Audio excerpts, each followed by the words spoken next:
Hey, you, everyone, come on, sit down. You are sitting at the grown-ups table. I'm your host, Jesse Pippinella, and as always, my partner in crime. John Thank Jacobs. you so much, and a happy Wednesday to all of you.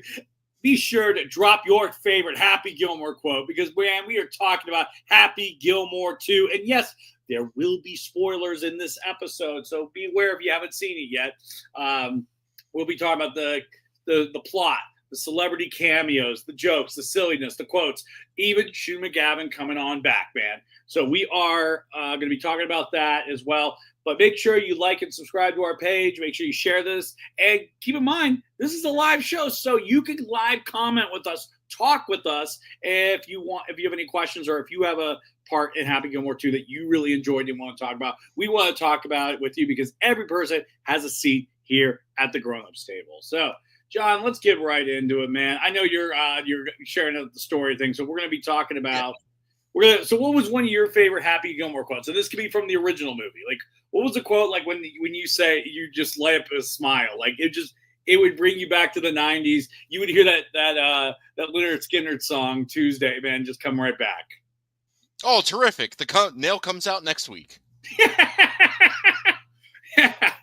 Oh, a great role. Great. My second favorite. Yeah, you probably get a lot of that on Let's Make a Deal. Right, Happy. Right. Ooh, sorry. It happens. Let's play some golf.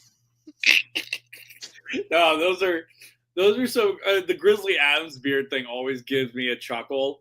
Which like, how could anybody say Grizzly Adams didn't have a beard? I mean, that man's show was popular before I was even born. So, and I already knew he had a beard. So that's why the joke is even more funny. It's so funny. And then they definitely know that he has a beard, and he doesn't, of course. And then they call back to the second movie because when he's going to the golf course, they're like, "Is that Grizzly Adams with a beard?"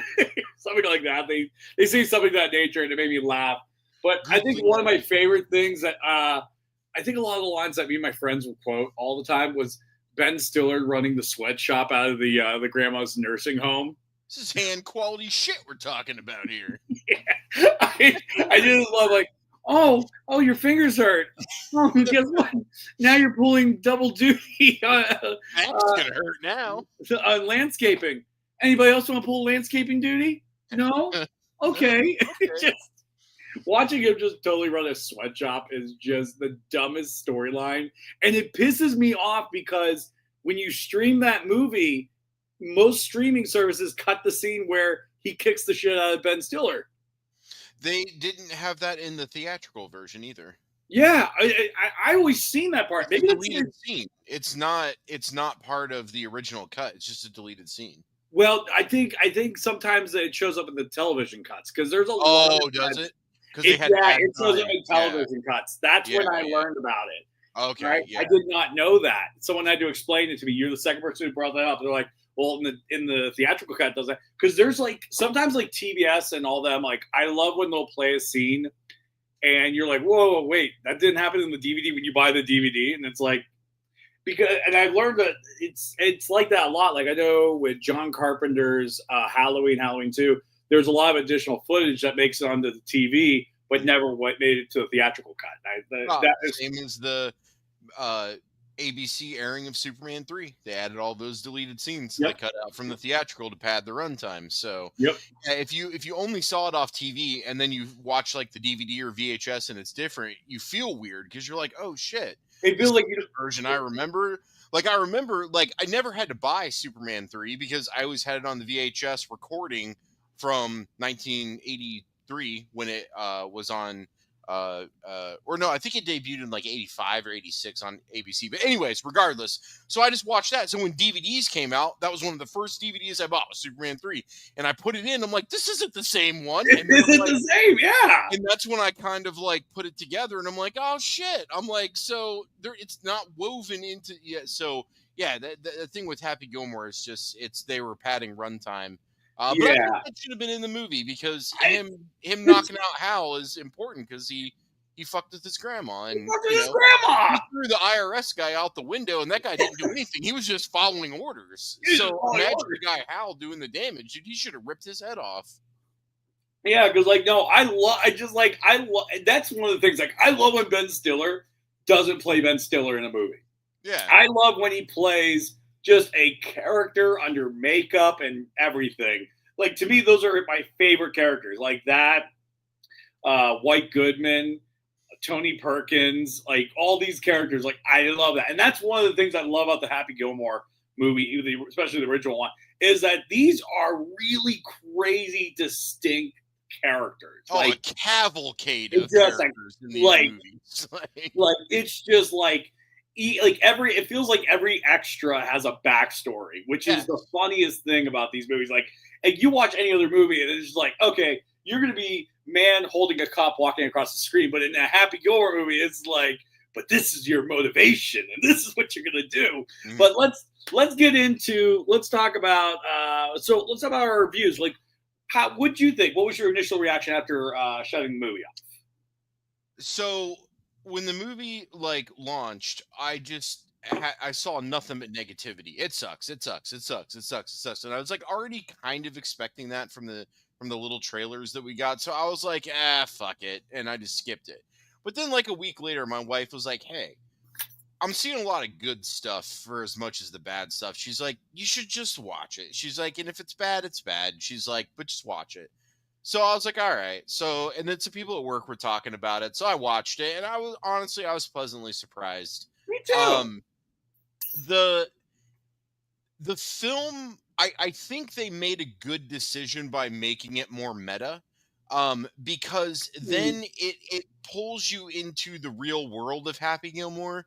You know, in the first movie, we're watching his first tournament, his first go at it, and there's a lot of luck. Yes, he gets skillful and learns, but there's still a lot of luck to it. Yes. And now we're seeing him almost 30 years later, and it's meta because Happy Gilmore was one of the biggest sports stars, one of the biggest golf stars, and he hosted Saturday Night Live 4 times. I love just using Adam Sandler's monologues from that too, yeah. Great.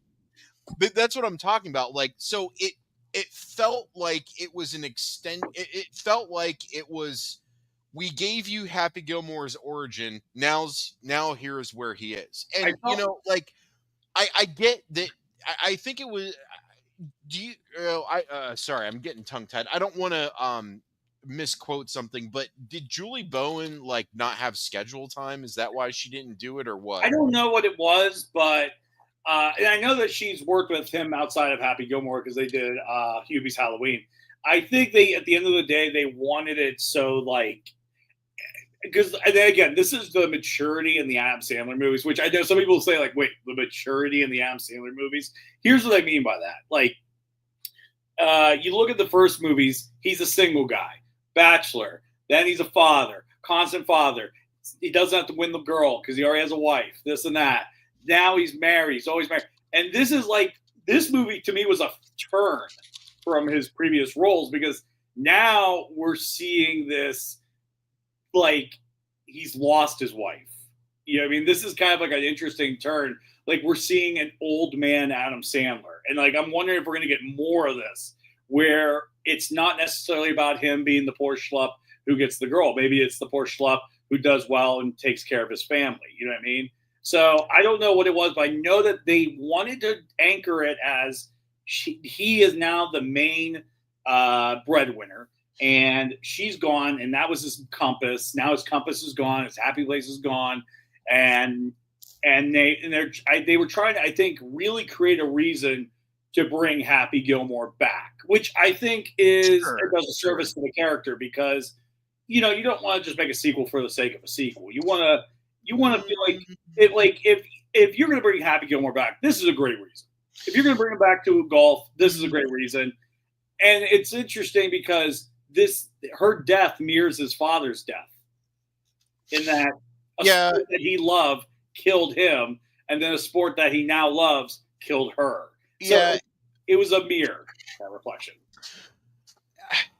I get that. And, I think this was probably planned now that I'm researching this because I'm not seeing anything otherwise than just her talking about she was happy and surprised she was asked back for the role. She assumed that they was going to be recast for like a younger person or whatever.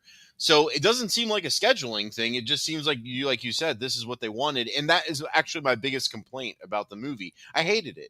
Like out of infinite ways that you could have Happy Gilmore not be a golfer anymore and then have to be a golfer I again. agree. You chose the fucking like craziest way. And like even if she died, that's fine.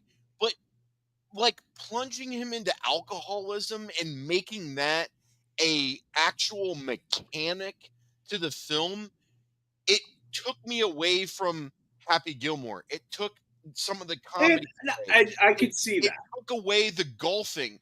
One of the best things about Happy Gilmore is like what half to 2/3 of the film takes place on the golf course. Like not even half of this film takes place in the golf course because we got to go through all the woe is me. We got to go all the fucking kids. We got to go through all the house changes. We got to go through all the life changes. We got to go through all the alcoholism. We got to go through all the jobs. And I'm just like, I feel like they're trying too hard to just be like, the man doesn't golf anymore. Here's this MacGuffin as to why he has to do it again. And let's go. And it could have been a retirement thing. And then McGavin gets out of the loony bin and he's got eyes for Happy. So Happy's like, all right, let's do this again. I love No. I'm sure we'll talk about McGavin later. I actually like that they became friends. I like that too. I didn't want to just recycle the whole Shooter versus Happy thing, but at the same time, it was so good. I almost feel like we needed it to an extent. Maybe we had a match with Happy and Shooter, Happy beats Shooter again, and then they become friends or something. I feel like there were core mechanics that made the original so good. And I'm not saying that this has to be the same. It's a 30-some year later, follow-up sequel. It's shot by different people, written by different people. It was never going to look and feel the same. But I feel like they could have done a little bit more to just make it not seem like such a stark, contrasting film. And I feel like I laughed a lot more with Happy Gilmore versus Happy Gilmore 2 because I think it's more serious in tone versus comedy. It is, yeah. And it's like kind of slapsticky, but again, kind of not because again, I get the whole meta thing and them wanting to like ground it. But I just don't feel like we always need to do that with these movies. I also would have been completely fine with a sequel that rehashed the jokes, was shot similar, felt similar, because then it would have felt like what a sequel would have been like if they did one 2 or 3 years later down the road. And then like having 5 fucking kids, and then you got to go through every relationship with every kid, and then you got to have the one special kid that has the better relationship with the dad than all of them, and that's the one that keeps them going. And it's just like, I just felt like there were some really annoying writing tropes in this that if they took a little bit more time in the writer's room, they could have flushed something a little bit better out, But again, I'm harping on this because this is my real only big gripe about it. I liked it. I enjoyed it. But this is my complaint.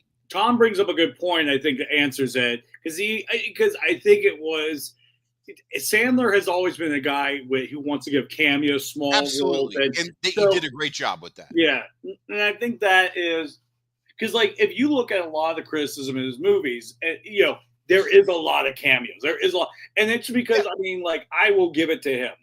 I mean, because I've fallen into the same trap. I had to do a comedy show at #comedy, and I have a bad habit of overbooking a show because when you have this core group of friends, you don't care how big or small a role is, you just want them there so you can have a good time. And I'll admit that is something Sandler falls into, which I can't say anything against because I fall into that too in my own world. But I think that's also just a writing style. Because if you look at all of his movies in the last 10 years, they all follow that same formula of he wants the cameo packet. He wants to, because I mean, at his heart, he's a sketch writer because that's how he got on SNL. He's a sketch writer and he wants to write sketches and he'll write a long form sketch. Well, that's why his comedy albums are so good because they're just an hour and a half of sketches and they're fucking fantastic. They're great. Yeah. But yeah, no, I agree with you on that. Like, I mean, I would have loved if they had kept Virginia around because I actually love her character. I think she is one of the stronger characters that Sandler has written. Like, she's a great character. She has her own career, her own task, her own this, her own that. Like, she kind of like immerses him in that world, which is kind of cool. Think about this. In the first movie, they're just dating. and they're not like officially dating until like the end, right? Well, midway to the third act, right? They're not even dating until then, right? So we get, let I want to go out with you. I'm gonna set this up. Now we're a Which I couple. love. I love Yeah. that. And then in this movie, it's we're married, we have this huge family, and then you're dead in the first 5 minutes. We don't even get any real time with them as a family, and that bothered me too I because would love to see that. we don't Yeah. get to see them play Yeah. off of each other, you know? I And would so have. again, I get it. Like I totally get it. And like I said, this is my only real complaint. So that's why I'm drilling down on it. Do you think it's because Adam Sandler? He's gonna be 60 soon. He's probably reflecting on mortality a little bit. Like I noticed that in his movies, he reflects on that a little bit more. Honestly, this movie reminded me a lot of Clerks 3 in Yes, the sentiment it that did. it was the hey, we all know, like, and this is Sandler, like we all know that everybody loves Happy Gilmore. That's number one. Billy Madison, number two. Waterboy, number three. Big Daddy, number four. That's the list. That's the list. And that is the list in that order.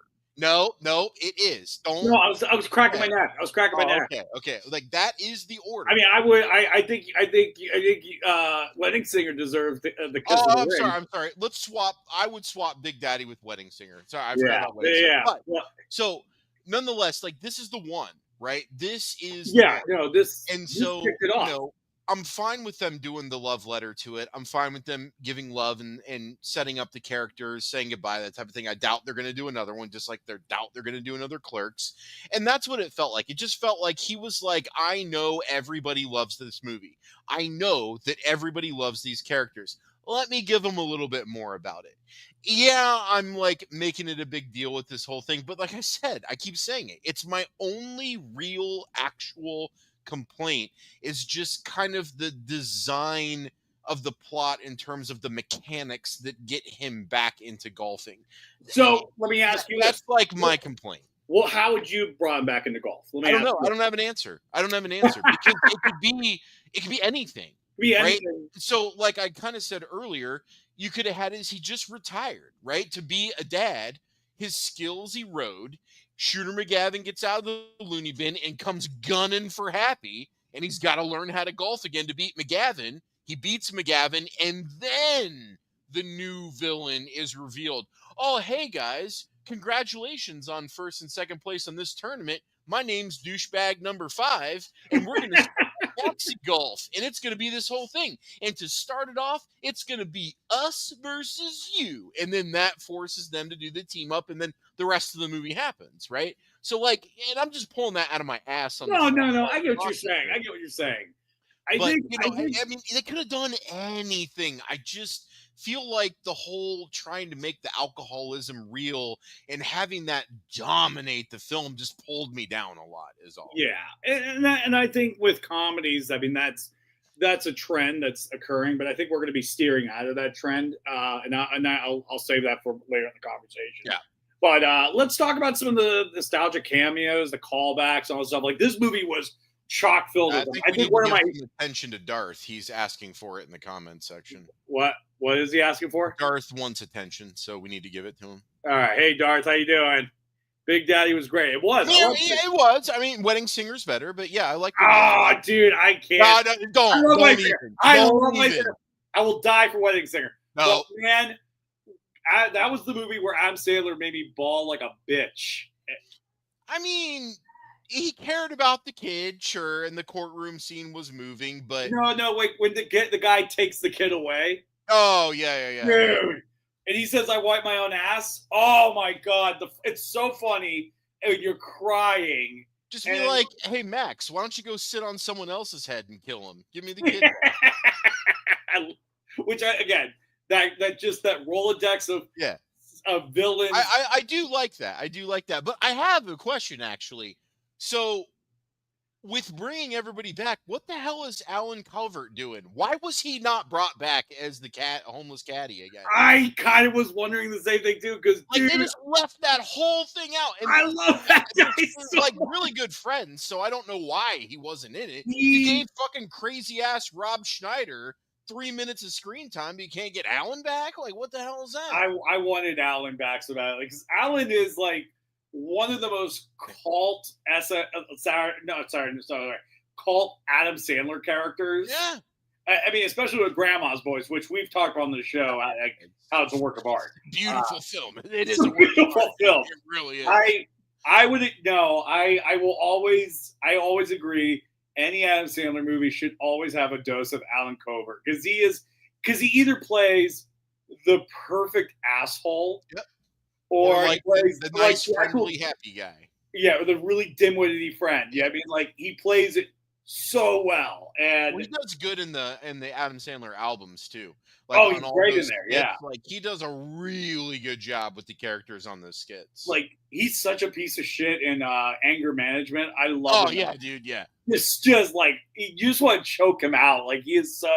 No, yeah, but no, I'm wondering maybe who all we know. Maybe Alan was working on it, another directorial debut or something like that. Or it'll be a second movie, sophomore. We don't know. I always like to give it the Gary Oldman, Commissioner Gordon reasoning when he looks at the bat light, and they're like, "Why hasn't he come?"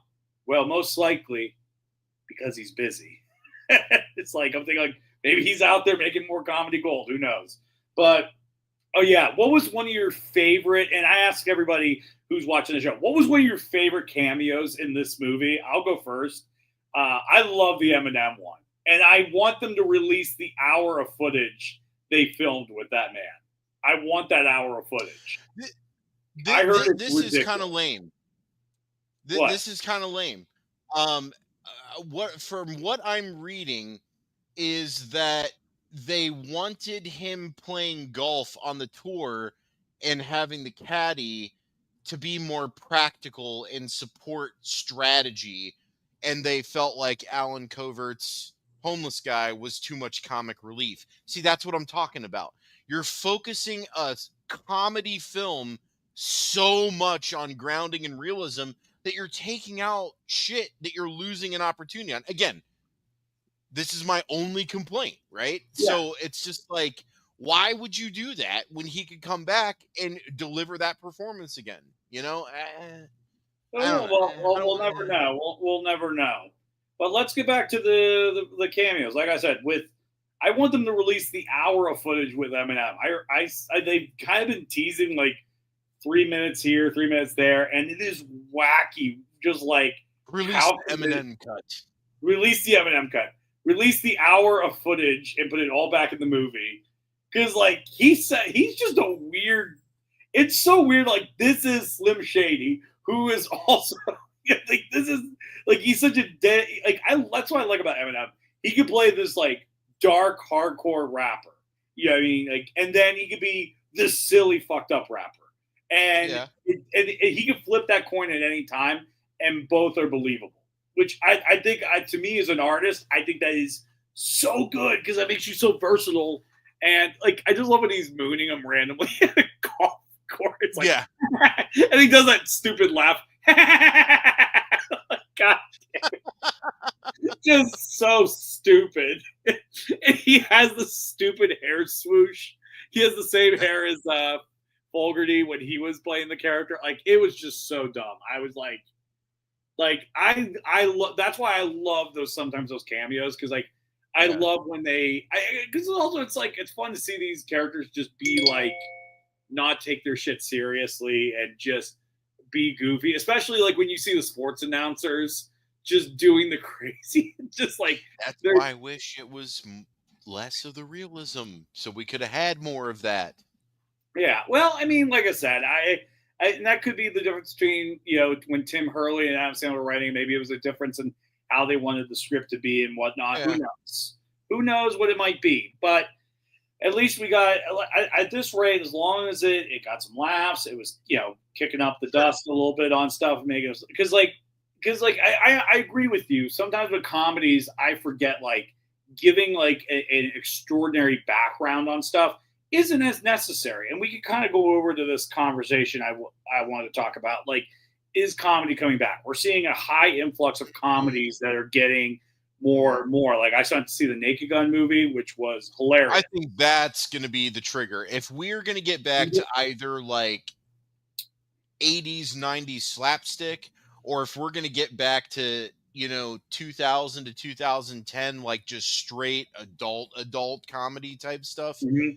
Naked Gun's going to be the one to do it. I mean, look, full transparency, I haven't seen it yet, and I already know everything. Like, I get it. And if there's anything to kind of get back this, it's that. And I think Happy Gilmore does that in a certain way too, because you have to understand the reason that these type of comedies have died out is because the target audience has changed, right?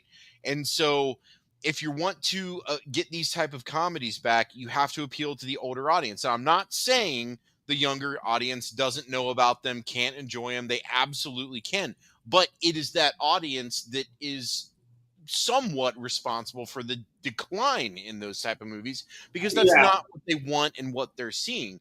So if you want to get people back to it, you've got to go for the target audience first, the people that grew up on those, because they have the nostalgia, they have the drive to want to watch more. So doing Happy Gilmore, I mean, I was a teenager when it came out. Perfect. Doing Naked Gun, I was actually a kid when Naked Gun came out. Perfect. Because I got nostalgia on both of those. My dad has nostalgia on both of those. Yeah. And he's 65, right?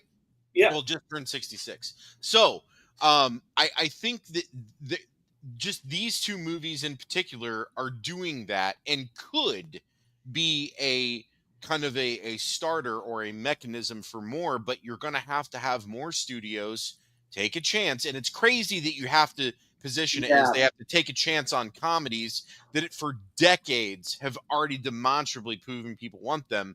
But you have change in culture, you have change in taste, you have change in how media is consumed. I mean, my daughter is going to be 14 this year. They don't watch TV shows. They don't watch movies. They just watch user created content. And it could be about those things, but they don't actually watch those things. Like, it's crazy to me because we grew up with that, but times are a changing, and that's just fucking the way it is. You got to deal with it, right? And so because these kids are doing it differently, people are trying to cater to that. And in doing so, you lost some shit.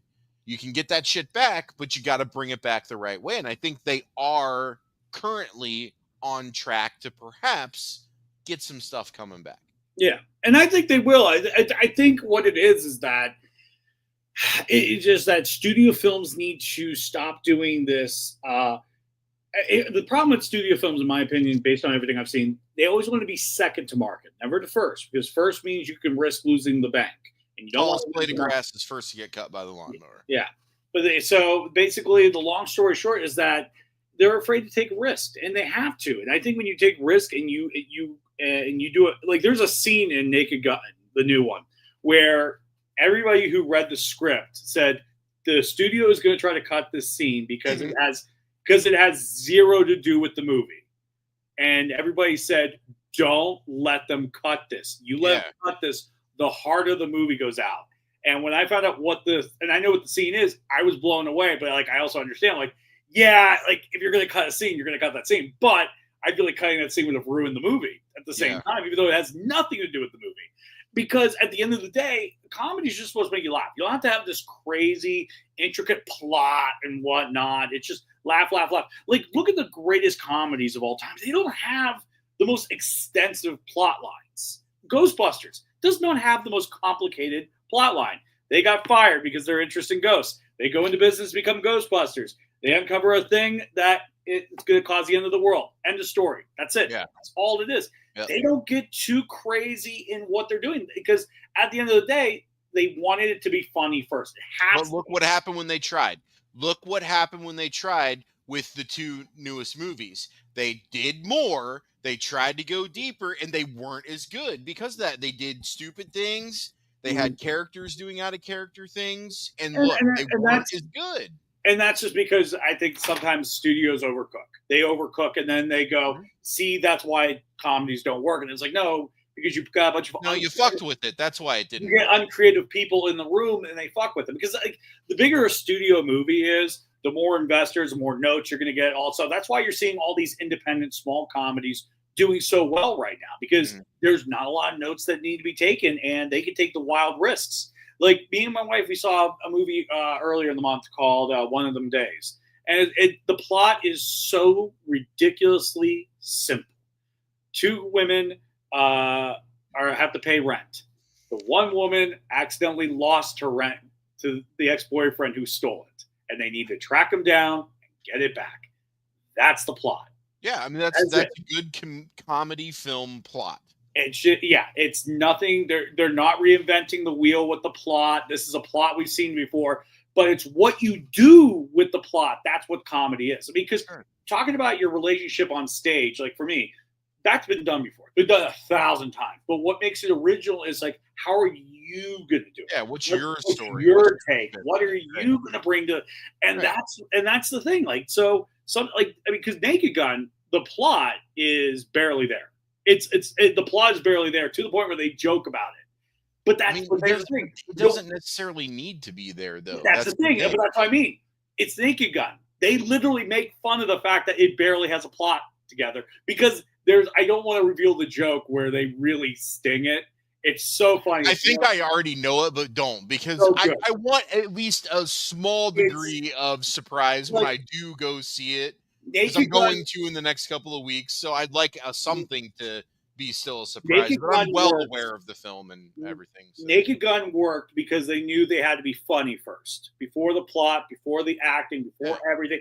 Everything needed to be funny. And anything that took away from the funny had to get out of the movie. That needed to get out of there, stay away. You're not invited into the movie. If you add something that makes a laugh happen, you're in the movie. If you don't, out of the movie. And like I said, I think Happy Gilmore does that very well because, like I said, Adam Sandler, I will say, has the funniest work ethic, which is get a bunch of his friends, go to Hawaii, film a film, come back to the mainland for 6 months, premiere the movie, press tour, and then go back to Hawaii 6 months again with more movies. To me, like if someone offered me that career, I would take it in a heartbeat. Yeah, but I think at the end of the day, it's like I think sometimes the looseness in the writing comes from the fact that they really let their actors go crazy and mess around. And I think that's when you get the most craziest moments. Because, Sandler was part of the Bad Boys of SNL, which was Rob Schneider, Chris Rock, David Spade, Chris Farley, and himself. And all they did was madness. All like for example, what was the one? Do you remember when what is it? Adam Sandler does the Pepper Boy thing, the Peppa. Like, would you like more Peppa? Yeah. Chris Farley at one point has like this giant beard and asks for it and does this weird accent. Apparently, the whole entire week when they were doing dress rehearsals, he never had an accent and never had a beard. He just decided to do it. He just did it just to fuck with him. Yeah.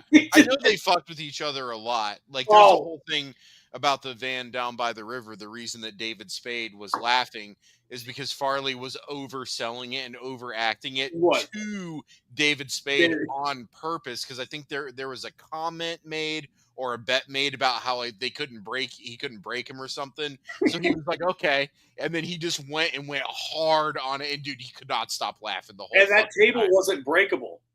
That's the best part. The table he goes through when Chris Farley jumps through that table. That wasn't a breakaway table. I thought it was. It was a real table. No, that's why they all freak out. Yeah. That makes sense. Yeah, because the reaction is good, so that makes sense. That's why they all. I'm going through the table. Yeah, like that's how crazy those motherfuckers were. Like, and that's why you loved it. That's why I love the comedy they do. Like, and I quote again, like I said, another strength in Sandler movies is the cameos. Like, even in the Ridiculous Six, which I love that movie, I'll defend it. I will defend that movie every day of the week. The one thing that made me laugh so hard about that movie was he had Vanilla Ice play Mark Twain. And anytime he was like kidding around with people, instead of just saying, just kidding, he would go, satire. Nice. I like that. It's so dumb.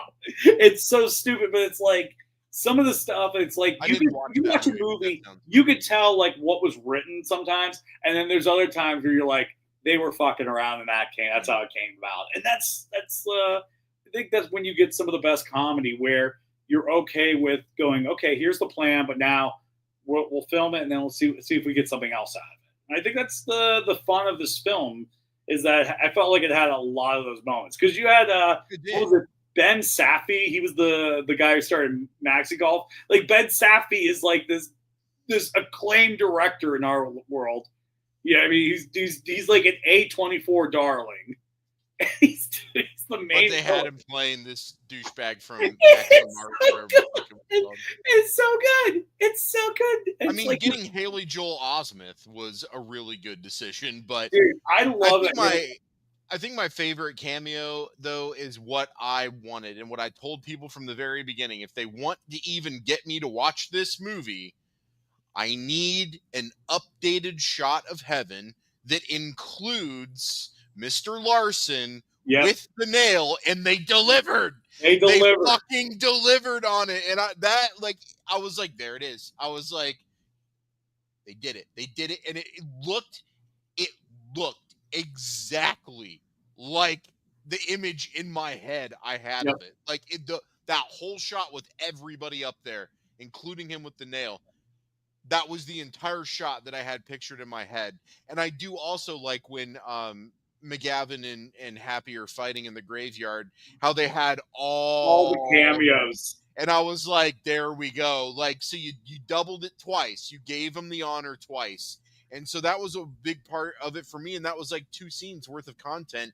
But that allowed me to just get over the fact that I didn't really like all the main plot mechanism stuff, because I was like, they did 2 things that really just was like, this is the example of the love. This is the example that you know what people liked about this movie, and that's what I was like, there we go. I can get over that shit now because they did this and I loved it. This is what I wanted and they did it. So I was like, okay. The And the fact silliness, that the they retconned. sophomore silliness is one of the things that always has made an Adam Sandler movie great. Because like in the first moments of Happy Gilmore, the first one, like when we see adult Happy, his girlfriend leaves him. He's trying to beg her back on the intercom, and then starts Asian lady. singing, and then the Asian woman shows up, and then the next morning it turns out he banged her. Banged her, He's man. late for his hockey practice, like just this weird like.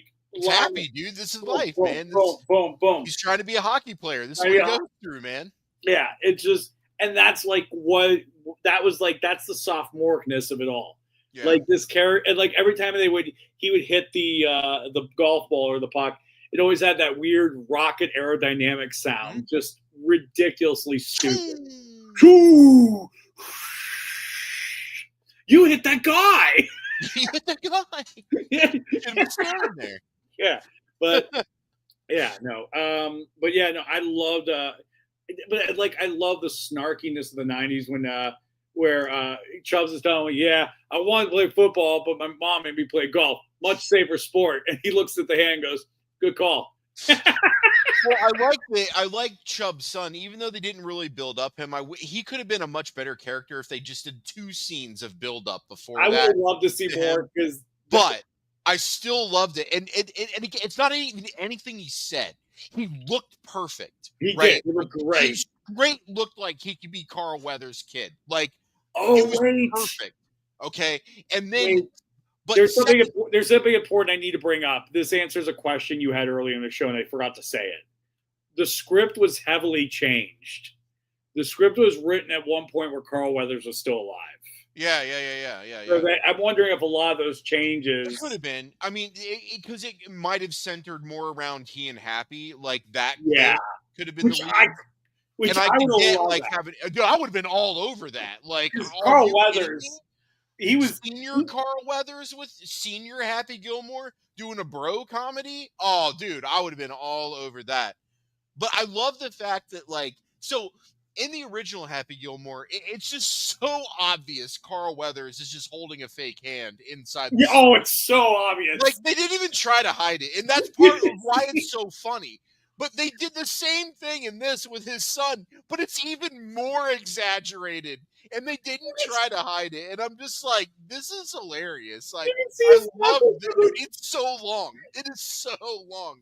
And I was like, again, there it is. You know, it's what, like 45 seconds, maybe a minute total of screen time that you get to see the elongated arm and like a full hero shot. But again, it's those little things that I liked enough to where, like I said, I got over the shit that I didn't like. So it Yeah. was those type of things that I loved that he was like it was like me and Tiger Woods. He's like, and then Tiger Woods got a video game. So I made a video game too, and it's him punching Bob. Actually, I heard Netflix released that game because Netflix has app Did they? games. Yeah, I know they got it. I know they got app games now. Yeah, I'll they check that actually out. released that game where you go around and kick the shit out of people. Nice. But, So I thought that was hilarious. That of course Happy Gilmore's golf game is going to be golf, but then add fighting because the whole hockey thing, and Happy has the temper, And I just feel like this is the last time I will bring this up, so we can move on. But I feel like even if you explored that, maybe something happened. Maybe when she died, his temper came back instead of being an alcoholic, and then it's back to temper Happy, and we got to figure out how to curve temper Happy. Like, you get what I'm saying? Like, yeah, no, I understand. That would have been better than turning him into an alcoholic, Like, I understand, and like I said, I think when they wrote that, it was kind of a what if reflection. If I was in that situation, I get it. It's the whole meta thing. I know. I just think I'm not saying meta. Do that. Oh, I'm not saying I think it's meta. I think it's like sometimes I think artists, they, like I said, they write so much of themselves into the role by accident. Sure. Yeah, I get that because right now I'm working on this script I have to write for Matt, and there's times where the character I'm supposed to play, as soon as he starts sounding like me, I go back pages and I go, nope, that's something I would say. Nope, that's not who I. Because it has to be. I have so it's so weird. Like instinctually when I'm writing, I have to go against what I think I would do. But besides the point. But yeah, there was let's take a couple other cameos. Number one, I loved the Shooter McGavin redemption arc in this. I just wanted them to have one match where. And then you could do the whole thing, because I loved them becoming friends. That was fantastic. I just love that the only thing they could say was he's been in a mental institution for 30 years. So at first, when it first came up, the first scene, I was like, really? That's what we did with McGavin?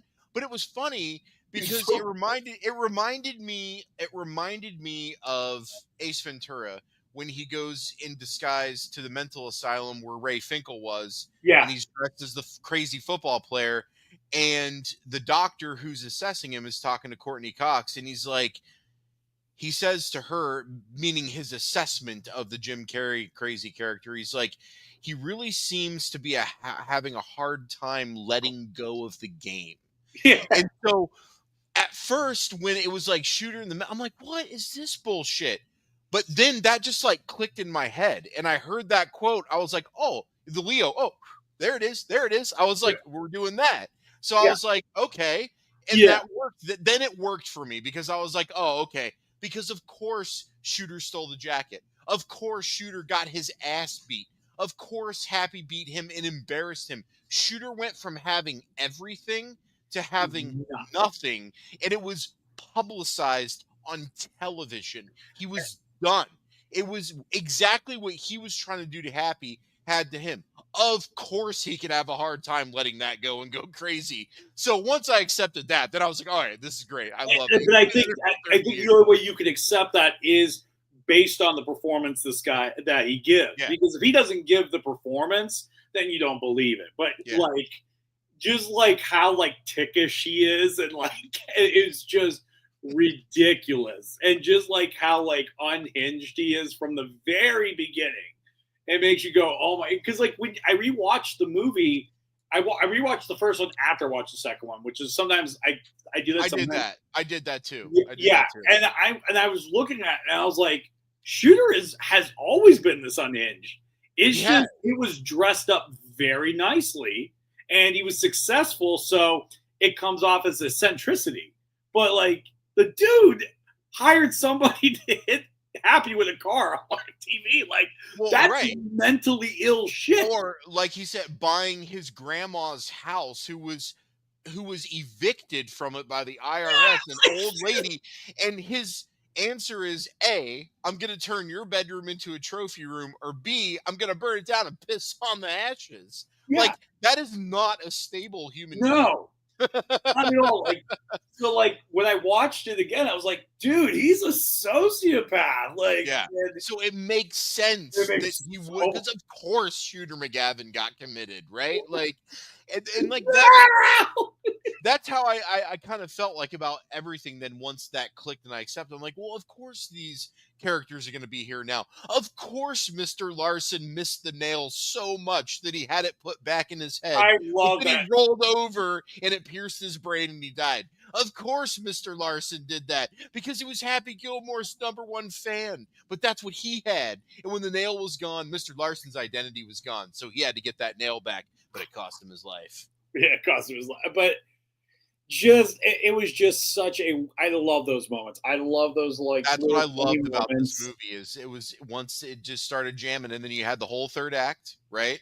Where he and McGavin have to team up in order to get to the Maxi Mart folks. Yep, he had to get the gun back. I love for him. that he does that. He He's cocks just it like, for no, him. we're gonna cock this, like it just the whole build up to going to the Maxi competition was great, and I didn't even care that much about that. I just liked Haley Joel Osment like being a dick, I love Haley Joel Osment when he's just a dick. I love like he's good at being such a dick.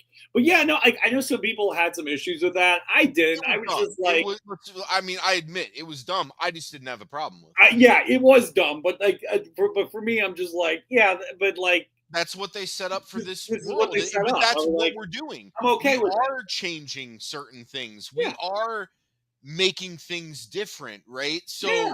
who's not to say a sport like golf or like bowling or something like that goes through some crazy change? I mean, I'm not saying it's going to, but I mean, and the thing is, it's not too far off the mark. Yes, it's over exaggerated in the film, but it's not too far off the mark, no. I mean, it's showing how like corporations are catering so hard to the audience that they end up hurting the art of what it is. That's happening. It may not happen with golf, but it's happening elsewhere. It's helping. Absolutely. So I mean, so that's why I was like, yeah, I believe that. This is just an exaggeration of that horrible thing.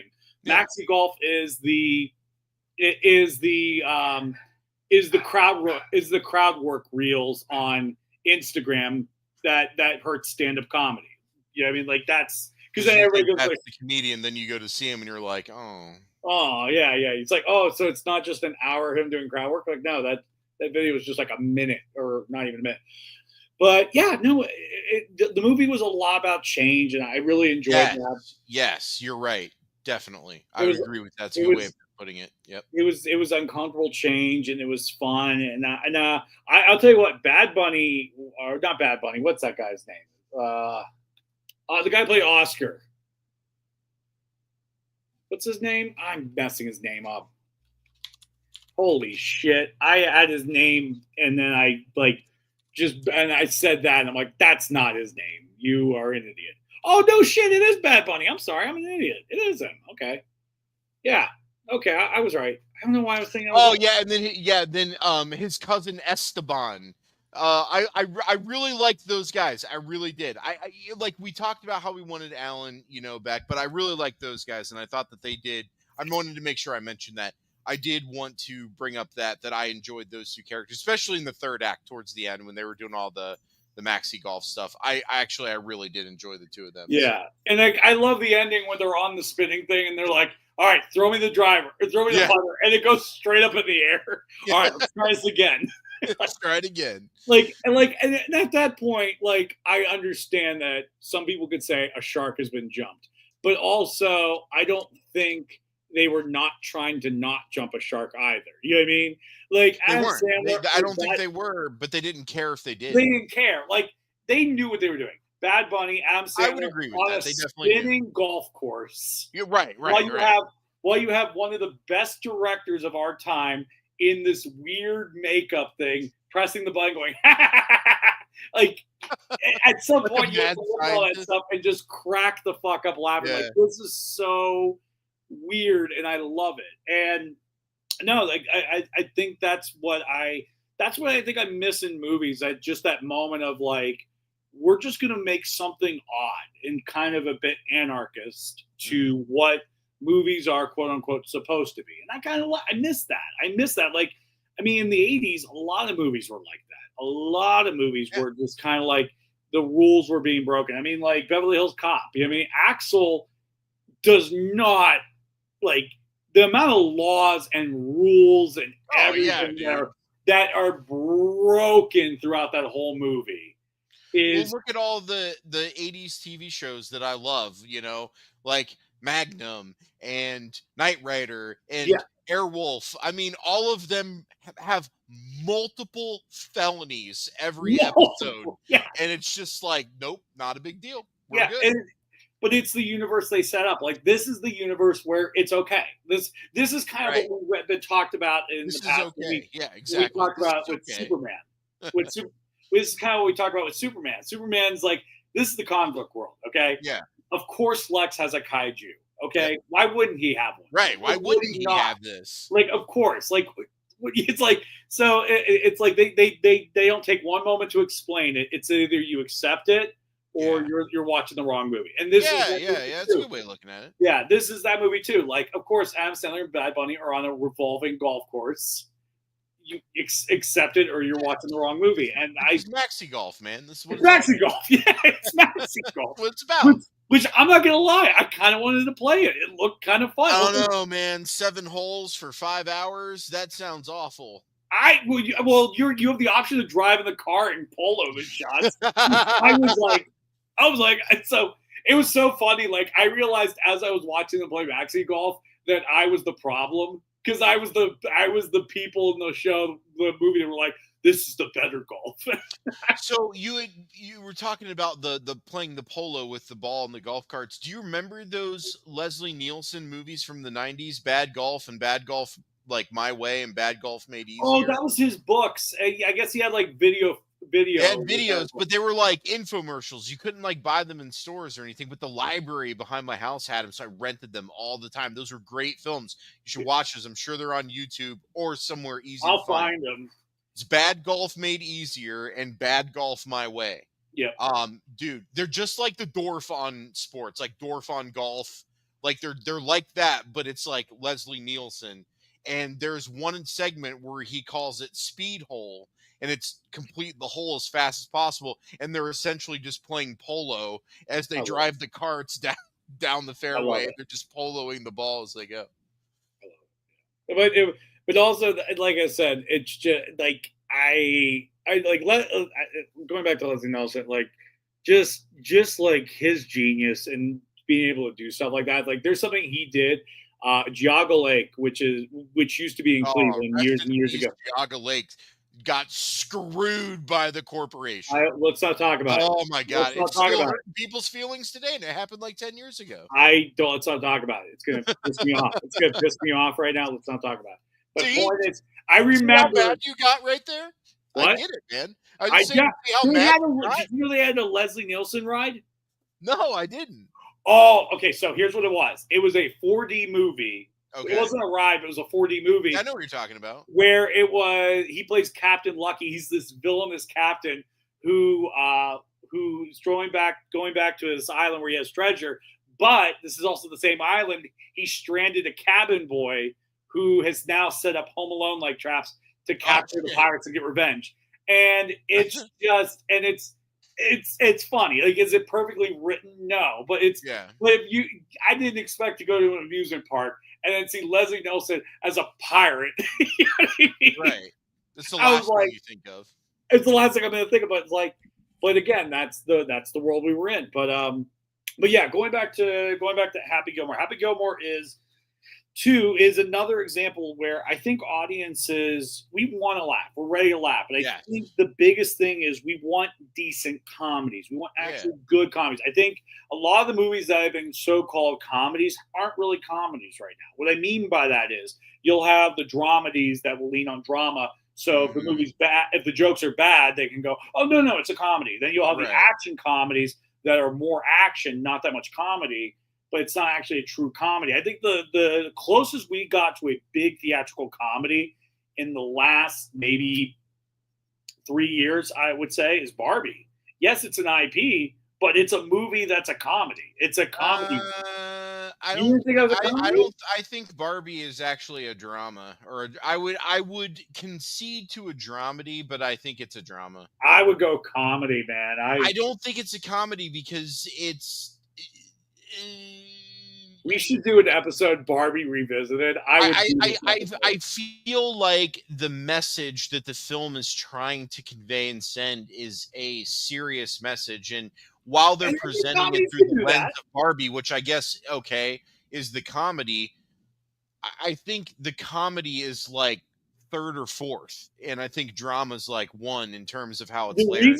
The reason why I give comedy Like higher, you said, we could do a whole episode we about do a that. whole episode because like one of the first jokes in that movie was so damn funny that the rest of the theater didn't get it, which blew my and it just shows you how dumb everybody is nowadays. Because they made a joke about Citizens United at the beginning of the movie, which was the funniest joke ever.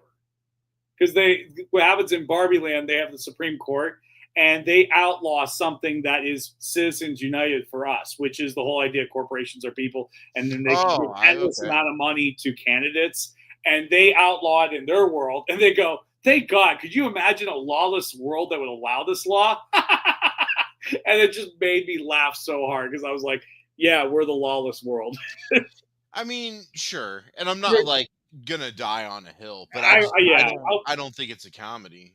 We could do a revisited episode because I will talk about that movie. But anyways, that's all the time we got for today. Thank you guys so much for joining us. We had a blast talking about Happy Gilmore 2.